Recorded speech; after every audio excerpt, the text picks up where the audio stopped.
Being upside down on a car sucks. Today, I'm going to talk about how you can use a new lease on a new car to have that negative equity eaten up. I'm Joe Chavarria, and this is the Joe Credit Show. So what is a lease? It's basically like renting a car just over a longer period of time. Typically 30 to 40 months could be the term length. And now you don't own the car in the beginning, but a lot of dealerships will give you the option to buy after your term is over. And the cool thing is you don't have to deal with the maintenance on that vehicle.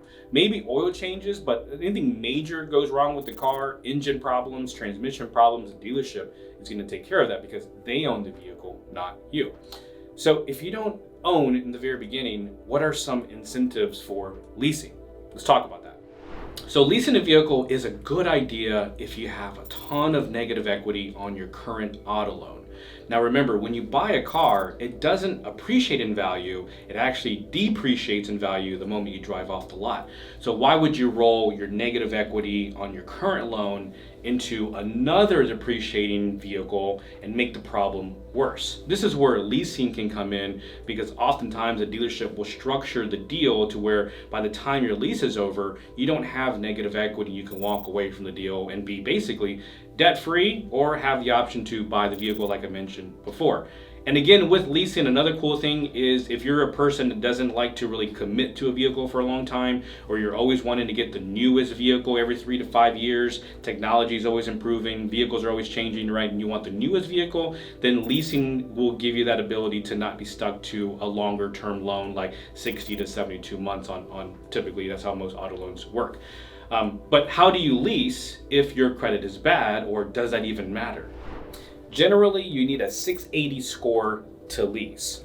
Now, if you're below that, you can actually work with the dealership to restructure the term, restructure the value of the vehicle, such as put a little more money down, increase your monthly payments, or shorten the term. Basically, more money is going towards the lease in the very beginning, and sometimes that'll make the dealership accept the deal, even if you have less than perfect credit.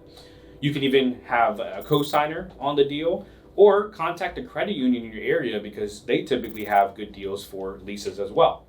But what if these are not options for you? Let's take a look at that.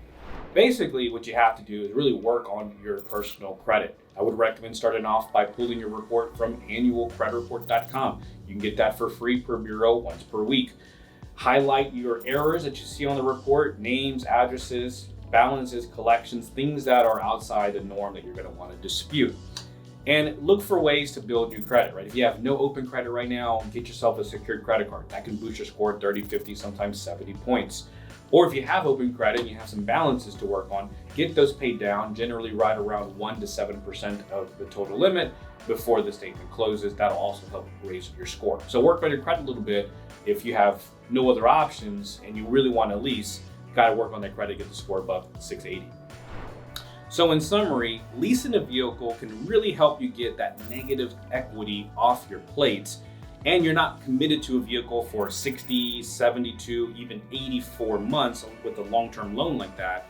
And again, the cool benefit is you don't have to worry about all the maintenance. So anything majorly wrong goes wrong with the vehicle, the dealership will take care of that because they're the owner in the beginning. All right, guys. Well, that is my time today. Thanks for tuning in on today's episode of the Joe Credit Show. Don't forget to subscribe. Drop any questions in the comment section below. Don't forget to follow. I'm Joe Chavarria. I'll see you guys next time.